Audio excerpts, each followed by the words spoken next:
কাবা Saudi আরবের মক্কা নগরীর মসজিদুল হারামে অবস্থিত মুসলমানদের সবচেয়ে পবিত্র ও সম্মানিত স্থান এবং সমস্ত মুসলিম উম্মার একমাত্র কিবলা। কাবাকে আল্লাহ রব্বুল আলামিন নিজ ঘর হিসেবে ঘোষণা করেছেন। পবিত্র এই ঘর মুসলিম জাতির জন্য এক অপূর্ব নিয়ামত।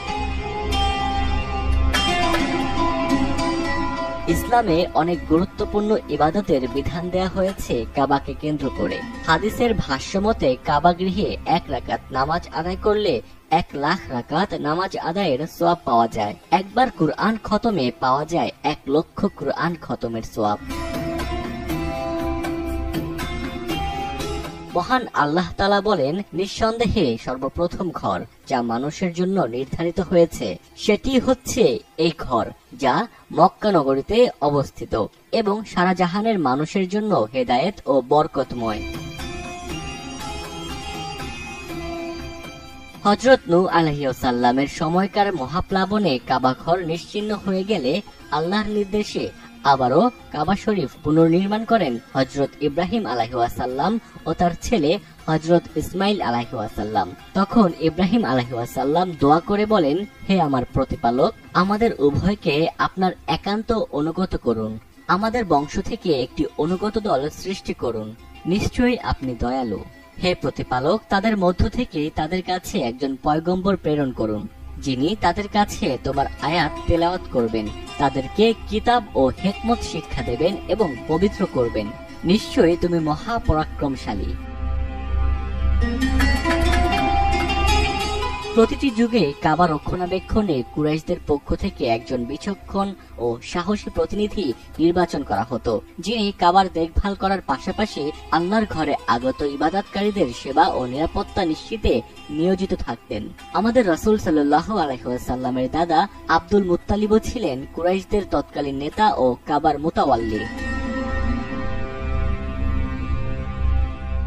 সময়টা 570 খ্রিস্টাব্দ। মুহাম্মদ সাল্লাল্লাহু আলাইহি ওয়াসাল্লামের জন্মের বছর।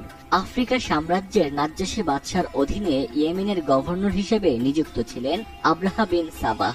সে সময় প্রতি বছর ইয়েমেনবাসী হজ করতে মক্কায় যেতেন। কাবার প্রতি গোটা জাতির সম্মান ও ভক্তি দেখে হিংস্র হয়ে উঠলেন আব্রাহা। ইয়েমেনবাসীকে কাবা বিমুখী করার সিদ্ধান্ত নিলেন।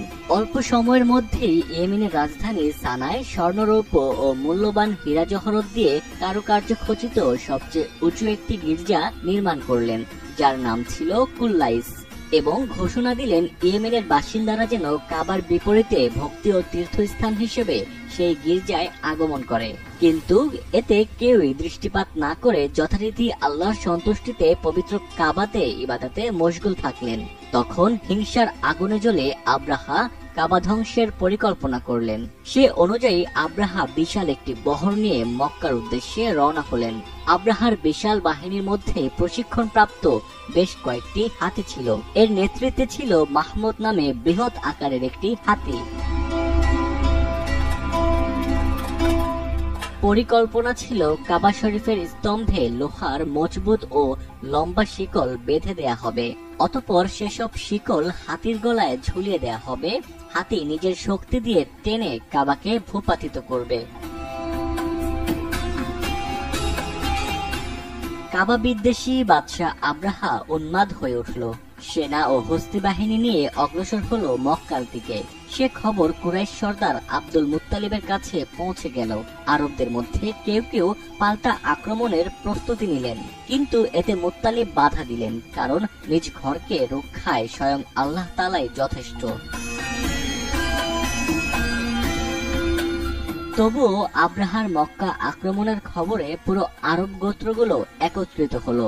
ইয়েমেনের জুনকার নামে এক যুবকের নেতৃত্বে তারা ঐক্যবদ্ধ হলেন।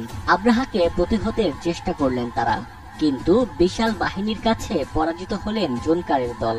আটক হলেন জুনকার। আব্রাহা মক্কা আক্রমণ করতে এসে কুরাইশদের উটের বিচরণ ক্ষেত্র দখল করে নেয়। সেখানে আব্দুল মুত্তালিবের প্রায় 200 উট ছিল। ইয়েমেন থেকে মক্কার পথ দীর্ঘ হওয়ায় সাবির পাহাড়ে অবস্থান নেন আব্রাহা। আব্দুল মুত্তালিব তার সঙ্গে দেখা করতে সেখানে যান। সুদর্শন আব্দুল মুত্তালিবের ব্যক্তিত্ব দেখে অবাক হন আব্রাহা।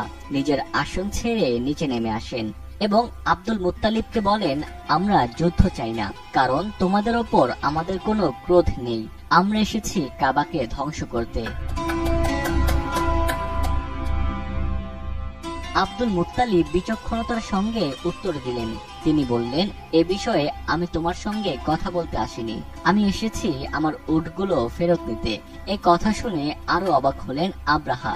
আব্দুল মুত্তালিব আরো বললেন, কাবা আল্লাহর ঘর, সেটা রক্ষা করার দায়িত্ব তার।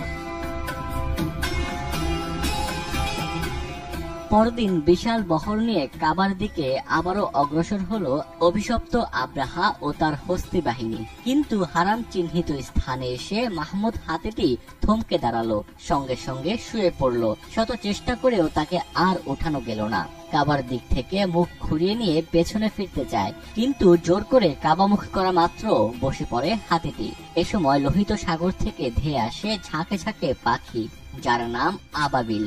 প্রতিটি পাখির মুখে ছিল ছোট ছোট নুড়ি পাথর। আব্রাহা ও তার দলের ওপর নিক্ষেপ করা মাত্রই পাথরের আঘাতে ক্ষত বিক্ষত হলো পুরো বহর। ধ্বংস হলো অহংকারী আব্রাহা ও তার বিশাল বহর। কাবা বিদ্বেষীদের ধ্বংসের সে ঘটনা এতটাই করুণ ছিল যে আরবরা সেদিন থেকে সাল গণনা শুরু করলেন, আর সে বছরকে বলা হলো হস্তি বর্ষ।